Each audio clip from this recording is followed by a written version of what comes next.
Hi friends, போன வருஷம் 4வது மாதம் 4ஆம் தேதி நான் ஒரு க்ரீன் எஸ்எஸ்டி வாங்கியிருந்தேன். என் லேப்டாப்பில் ஒரு பிரச்சனைன்னு சொல்லி வந்து பார்த்திங்கன்னா வீடியோ போட்டிருந்தேன். அண்டு மறுபடியும் அதே பிரச்சனை விண்டோஸ் 11ஆல். என்னென்னா அந்த லேப்டாப் வந்து ப்ரீ இன்ஸ்டாலாக விண்டோஸ் 10ஓட வந்துச்சு.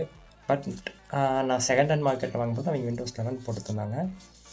அதனால் பழைய லேப்டாப்பில் விண்டோஸ் 11 போட்டால் ஒரு சில ப்ராப்ளம்ஸ் வரும். அந்த mother board chips drivers problem வரும்.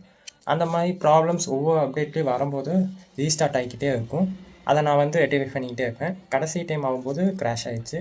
அண்டு நான் புதுசாக மறுபடி வாங்கினதுனால வாரண்ட்டி மறுபடி க்ளைம் பண்ணி இப்போ வந்துச்சு. நான் வாங்கும்போது 3000, இப்போ வந்து பார்த்திங்கன்னா 10,000.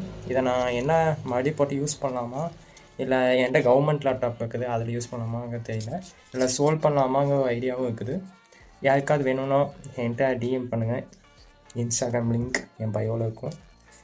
மறக்காமல் செக் பண்ணி என்ன பண்ணலாங்கிறது சொல்லுங்கள். இல்லை என் பழைய லேப்டாப்லேயே போட்டு யூஸ் பண்ணலாமா, இல்லை அப்பா லேப்டாப் அப்கிரேட் பண்ணலாமாங்கிறது சொல்லுங்கள். பண்ணிடலாம். Okay, thank you.